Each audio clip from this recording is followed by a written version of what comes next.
안녕하세요. 법선생TV 허윤규 변호사입니다. 지난 시간에는 민법의 이제 그 상속법의 가장 기본인 상속 순위와 상속 분에 대해서 알아보았고요. 오늘 두 번째 시간으로 민법에 규정되어 있는 상속 결격 사유에 대해서 좀 알아보려고 합니다. 상속 결격이란 상속인이 될 지위에 있는 자에게 이제 법에서 정한 일정한 사유가 발생할 때 법률상 당연히 상속자 자격이 박탈되는 것을 의미하는 것이죠. 그래서 민법에서는 결격 사유를 크게 5가지 조항으로 천사조에서 5가지 사유를 기재하고 있는데요. 이것을 크게 두 가지로 이제 분류를 해보면 천사조 1호와 2호는 살인, 상해치사, 어마어마한 이제 중대한 범죄 행위죠. 이런 폐륜 행위를 했을 때 상속 자격을 박탈을 하고요. 그 다음에 3호와 4호와 5호는 어떤 유언에 대한 방해 행위를 한 자도 자격 상실 사유로 규정하고 있습니다. 구체적인 조항을 이제 하나씩 보시면 천사조에 이제 상속인의 결격 사유라고 되어 있고, 다음 각호의 어느 하나에 해당한 자는 상속인이 되지 못한다라고 해서 빨간색으로 1호와 2호 표시를 해놨습니다. 고의로 직계 존속, 피상속인 그 배우자 또는 상속의 선순위나 동순위에 있는 자를 살해하거나 살해하려는 자, 고의로 직계 존속, 피상속인과 그 배우자에게 상해를 가하여 사망에 이르게 한 자. 1호는 이제 고의로 인한 이제 살인 행위를 주로 규정한 것이고, 2호는 살인 행위는 아니지만 상해를 가해서 그 결과 사망에 이르게 한 자까지 포함해서 중대한 범죄 행위에 대해서는 상속 결격 사유로 규정하고 있습니다.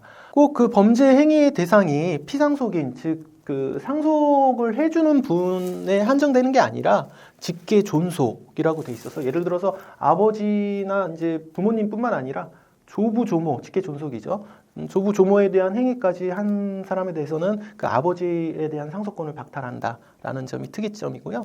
그 외에 그들의 이제 배우자까지도 포함이 되어 있고, 또 이제 상속인의 선순위나 동순위자, 즉 뭐 쉽게 얘기해가지고 그 사람을 살해해가지고 이제 살해하게 되면은 내가 선순위로 올라가거나 아니면 동순위자여서 나의 상속분이 이제 늘어나는 경우, 그런 경우까지 이제 포함을 시키고 있습니다. 그래서 낙태의 경우에도 포함을 시킨다. 즉, 그 우리 민법은 태아의 경우에도 상속권을 인정하고 있기 때문에 낙태로 인해서 내가 선순위가 되거나 아니면 나의 상속분이 늘어난다, 이런 경우에도 낙태의 경우에도 상속 결격자가 된다는 거 대법원 판례가 있습니다. 그리고 꼭 그 범죄 행위는 기수행위에 이르러야 되는 건 아니고, 실행에 착수했으나 결과가 일어나지 않은 미수, 그리고 실행에 착수도 안 했지만 예비, 음모 단계에도 모두 포함이 됩니다.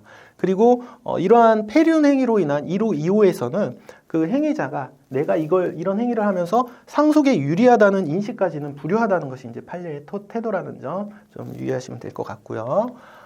다음으로는 이제 3호, 4호, 5호를 보시겠습니다. 사기 또는 강박으로 유언 또는 유언의 철회를 방해한 자, 또는 유언을 하게 한 자, 또는 그 상속에 관한 유언서를 위조, 변조, 파기 또는 은닉한 자, 모두 유언을 방해하는 행위를 말하는 거고요. 이런 경우에도 이제 상속 결격 사유에 해당이 된다라고 보고 있고, 앞에 보신 폐륜 행위에 의한 결격 사유와 달리 이 경우에는 상속에 유리하다는 인식이 필요하다라는 게 이제 판례인 것이고, 자신에게 유리한 유언을 이제 은닉하는 경우, 이런 경우에 인정이 될 수가 있습니다. 그리고 그 위조 등의 행위가, 유언서를 위조하는 등의 행위가 상속 개시 후에 발생을 해도, 즉 사망 후에 유언서를 파기하는 경우가 되겠죠. 이런 경우에도 소급해서 상속인 지위가 박탈된다는 거 이해하시면 되겠습니다. 그런데 이런 결격자가 상속인 지위는 없다 하더라도 그들에 대한 증여나 유증까지 무효가 되지는 않는다고 판단하고 있습니다. 이 부분 좀 유의하시면 되겠습니다. 다음으로 관련해서 구하라법 관련해가지고 간단하게 좀 설명을 드리겠습니다. 이 상속 결격 사유가 아니라 이 조항은 상속권 상실 제도라고 이제 말하고 있고요. 개요를 말씀을 드리면 이제 가족을 살해하거나 아까 말씀드린 대로 또 유언장을 위조하는 등 제한적인 경우에만 우리 민법은 상속 결격 사유를 인정하고 있어서, 이를 보완해서 그 직계 비속에 대한 부양 의무를 게을리한 경우 상속권 상실 제도를 이제 신설을 하게 됐습니다.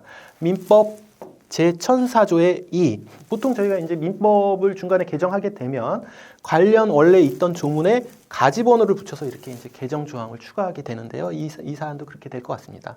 이 법은 2019년에 다들 알고 계시다시피 안타까운 그 구하라 씨 사건을 통해서 평생 이제 그 부양 의무를 이행하지 않았던 친모가 나타나서 자신의 상속권을 주장하게 되면서 이제 공분화가 됐는데요.